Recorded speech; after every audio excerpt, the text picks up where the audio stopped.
बिस्मिल्लाहिर्रहमानिर्रहीम। मौला कायनात अलीउल मुर्तज़ा शेर खुदा कर्रमल्लाहु तआला वजहुल करीम आपकी जो हदीस मरवी है आपसे रफ़ा यदैन की, उस हदीस के जवाब में ये हमारी तीसरी वीडियो है। और आप रज़ी अल्लाह तआला अन्हु से जो हदीस रफ़ा यदैन की मरवी है, हम ये बहस करेंगे कि वो शाज़ रिवायत है।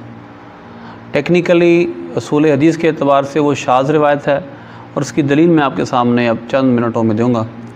नंबर 1, जो तिरमिज़ी शरीफ के अंदर हदीस पाक है और ये अबू दाऊद शरीफ, दो जगह ये हदीस है और दोनों जगह रावी हसन बिन खिलाल, हसन बिन दाऊद, हसन बिन अली और हद्दसना सुलेमान बिन दाऊद। इधर है हद्दसना हसन इब्नुल खल्लाल, हद्दसना सुलेमान इब्न दाऊद अल हाशिमी।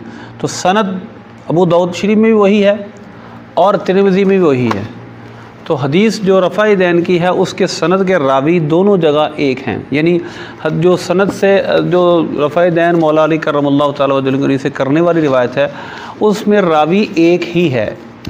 अब मैं आपके सामने वो रावी बयान करूँगा जिन्होंने रफ़ा यदैन के बग़ैर इस हदीस को बयान किया है। वो कितने रावी हैं और ये शाज़ किस तरह होती है जो रिवायत रफ़ा यदैन वाली है। यह है इब्न माजा। इसमें जो हदीस की सनद में रावी हैं अबू बकर बिन खल्लाद बाहिली, हद्दसना मोहम्मद बिन यजीद बिन खनीस, ये यानी कि और रावी हो गए। ये इसमें रफ़ा यदैन की ज़िक्र नहीं है। यानी इस रिवायत में जो मैं अब बयान करूँगा कहीं भी रफ़ा यदैन का ज़िक्र नहीं है। हाँ, तहज्जुद के अंदर जो नफलों में आप दुआ पढ़ते थे वो दुआ है नबी पाक सल्लल्लाहु अलैहि वसल्लम से मज़कूर, लेकिन यहाँ पर ये ज़िक्र नहीं है कि रफ़ा यदैन हुज़ूर पाक सल्लल्लाहु अलैहि वसल्लम किया करते थे। ये इब्न माजा में ये रावी हैं, उन्होंने इसका ज़िक्र नहीं किया। मुस्लिम शरीफ में दो जगह ये हदीस पाक है, एक सफ़ा नंबर 363 और एक सफ़ा नंबर 263 और एक सफ़ा है 264। ये मुस्लिम शरीफ मकतबा कदीमी की छपी हुई है। इसके अंदर जो पहली रिवायत उन्होंने नकल की है इमाम मुस्लिम में, मोहम्मद बिन अबी बकर मुक़द्दमी ये रावी हैं और माजशून ये रावी सब में मुश्तरक हैं, सब जितनी भी रिवायतें हैं खबर रफ़ा यदैन करने की है नहीं करने की। इसी तरह फिर दूसरी रिवायत जो उन्होंने बयान की है उसमें दो रावी हैं हिंदू, क्योंकि दो सनदों से बयान की है, एक ज़ुहैर बिन हरब हैं और दूसरे इसहाक़ बिन इब्राहीम हैं। और फिर सनद थोड़ी सी मुख्तलिफ है, आगे माजशून पे जाकर फिर वो सारी सनद मिल जाती है और आगे वही सनद है जो रफ़ा यदैन जिसमें ज़िक्र है और इन हदीसों में रफ़ा यदैन का ज़िक्र नहीं है और सनद इसकी उससे मुख्तलिफ है। ये रावी हो गए चार रावी हो चुके हैं जिन्होंने रफ़ा यदैन के बग़ैर उस हदीस को ज़िक्र किया है। और ये है मुसन्नफ़ इब्न अबी शैबा। मुसन्नफ़ इब्न अबी शैबा में अबू बकर से ही रिवायत करते हैं और सुवैद बिन अमर कलबी ये इस सनद में भी जो हदीस मरवी है मौला कायनात रज़ी अल्लाह तआला अन्हु से, उसमें भी यही है, कान नबी सल्लल्लाहु अलैहि वसल्लम इज़ा इफ्ततह सलात कब्बरा सुम्मा क़ाला वज्जहतु वजही लज़ी। यानी रफ़ा यदैन का इस हदीस में भी ज़िक्र, इस किताब में भी ज़िक्र नहीं है और रावी इसके भी मुख्तलिफ हैं। मुस्नद अहमद के अंदर जो मैंने पिछली वीडियो में बयान किया था, मुस्नद अहमद में जो रावी हैं वो तीन सनदों से ये रिवायत है। एक में अबू सईद हैं, हद्दसना अब्दुल अज़ीज़ बिन अब्दुल्लाह अल माजिशून, यानी अबू सईद फिर डायरेक्ट अबू सईद से रिवायत करते हैं, अबू सईद रिवायत करते हैं अब्दुल अज़ीज़ बिन अब्दुल्लाह माजिशून से। और उसके बाद जो दूसरी इसकी सनद है, दूसरी सनद इसमें हद्दसना रऊहन हद्दसना इब्न जुरैजिन अखबारानी मूसा बिन उक़बता अन अब्दुल्लाह इब्न अल-फज़ली, यानी बिल्कुल और सनद है। लेकिन इन तमाम रवायतों में मैं एक तीसरी सनद भी बयान कर दूँ। हद्दसना हाशिम बिन कासिम ये रिवायत करते हैं और इस रिवायत में माजशून से जाकर वो सनद मिल जाती है, लेकिन इन तीन मकामात में मुख्तलिफ रावी हैं। हाशिम बिन कासिम हैं, रूह हैं और तीसरे रावी जो आपके हैं वो अबू सईद हैं। मुस्नद इमाम अहमद में 3 रावियों से ये रिवायत है, मगर किसी जगह भी रफ़ा यदैन का मौला अली ने ज़िक्र नहीं फरमाया। तो ये हो गए तकरीबन 7 रावी। जो एक रफ़ा यदैन करने का रावी है, 7 रावी हों जिन्होंने रफ़ा यदैन वाली हदीस को ज़िक्र ही नहीं किया। यह है निसाई शरीफ। निसाई शरीफ में भी जो रावी है वो अमर बिन अली है। अमर बिन अली ने इस हदीस को रिवायत किया है।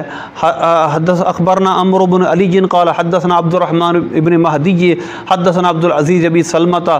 फिर वो माजिशून पर जाकर आगे ये रिवायत मिल जाती है।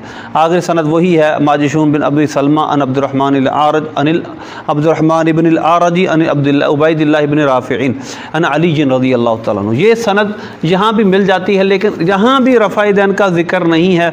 आपने फरमाया कान इज़ा इफ्ततह सलात कब्बर सुम्मा क़ाल, जब नबी पाक सल्लल्लाहु अलैहि वसल्लम नमाज शुरू फरमाते तो आप तकबीर कहते और फिर आप फरमाते इन्नी वज्जहतु लिल्लज़ी फ़तरा समावाति वल अर्ज़। यहाँ भी रफ़ा दैन ना रुकू का जिक्र है, ना ही रुकू से उठने का जिक्र है। तो लिहाजा रफ़ा दैन की हदीसों का जिक्र ये 8 रावी हो गए कुल तकरीबन। इन 8 रिवायतों में कहीं भी 8 रावियों ने रफ़ा दैन का जिक्र नहीं किया। सिर्फ हसन बिन अली ने, जो तिरमिज़ी शरीफ के अंदर और अबू दाऊद में रिवायत है, वहाँ पर उन्होंने रफ़ा दैन का जिक्र किया। इसको कहते हैं सिका, कई सिकों की मुखालफत करे तो इस रिवायत को कहते हैं शाज़। मसलन इसकी इस्तिलाह में ये मुक़द्दमतुश शेख है शाह अब्दुल हक मुहद्दिस देलवी रहमतुल्लाह अलैह का, इसमें लिखते हैं शाज़ का लुग़वी माना है वह मन तफ़र्रदा मिनल जमाती व ख़रजा मिनहा, एक शख्स जमात से अलग हो जाए और उससे निकल जाए। ये इसकी लुग़वी तहक़ीक़ है। और इस्तिलाही तारीफ़ लिखते हैं मा रवाहु मुखालिफ़न लिमा रवाहु सिक़ातु, जो सिक़ा लोगों ने रिवायत किया है उसकी मुखालफत करते हुए रिवायत करना। तो लिहाजा अब इसके अंदर उन्होंने कहा तरजीह दी जाएगी। तरजीह किसे? कसरत से, अदद से होगी। किसको तरजीह देंगे? इधर भी अगर वो रावी सिक़ा हुआ, इधर भी रावी सिक़ा हुआ, तो फिर कसरत अदद से तरजीह होगी। लिखते हैं वइन काना सिक़तन, और अगर वही रावी भी सिक़ा है जिसने मुखालफत की है, फ़सबीलहु तरजीह हो बि मज़ीद हिफ्ज़िन व दब्तिन और कसरत अददिन, कि उसको तरजीह होगी। उसका रास्ता क्या होगा? हम दोनों रिवायतों में, एक रिवायतों में एक बात का जिक्र है, जो ज़्यादा रावी जिसको जिक्र करें वो भी सब सिक़ा हैं, एक सिक़ा रावी दूसरी बात को जिक्र कर रहा है जो बाकियों में नहीं है, तो फिर क्या किया जाए? उन्होंने कहा तरजीह दी जाए, उनमें से किसी एक को राजे किया जाए। या तो देखा जाए हिफ्ज़ ज़ब्त किसका है, या कसरत अदद। कसरत अदद यानी एक तरफ ज़्यादा रावी एक तरफ कम रावी हैं, तो कसरत अदद को तरजीह दी जाए। तो लिहाजा एक तरफ जब 8 रावी रिवायत कर रहे हैं कि मौला कायनात रज़ियल्लाहु ताला अन्हु ने रफ़ा दैन का जिक्र नहीं किया, तो एक रावी की रिवायत को ज़ाहिर है हम तरजीह नहीं दे सकते। यह है नुख़बतुल फ़िक्र अल्लामा इब्न हजर अस्क़लानी रहमतुल्लाह अलैह की। यहाँ भी उन्होंने जो जिक्र किया है शाज़ का, इन्होंने कहा इज़ा ख़ालफ़ा फ़वुजिदा हदीसुहु अज़्यदा अदर्र ज़ालिका बि हदीसी। अगर देखा जाए तो सिक़ा अपने सिक़ा और दूसरा सिक़ा की मुखालफत कर रहा है, अगर तो उसकी हदीस ज़्यादा है, यानी जो बाकी सिक़ा रावी रिवायत कर रहे हैं उनकी हदीस से इसकी हदीस में लफ्ज़ ज़्यादा है, तो इसकी हदीस को ये ज़्यादती ज़रर देगी। यानी मतलब यह है कि अज़ल्ला ज़्यादतल अदली इंदहु ला यल्ज़मु क़बूलुहा मुतलक़न इन्नमा तुक़बलु मिनल हुफ़्फ़ाज़। तो लिहाजा ये ज़्यादती कबूल नहीं की जाएगी।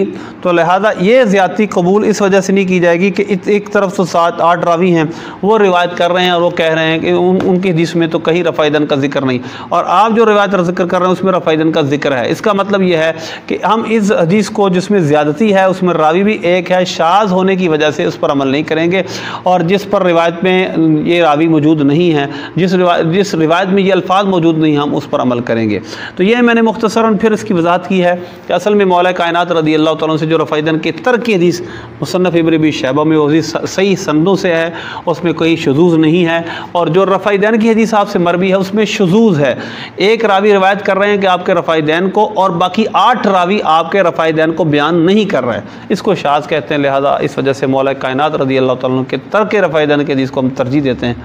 अल्लाह अमल की तौफ़ीक़ अता फरमाए।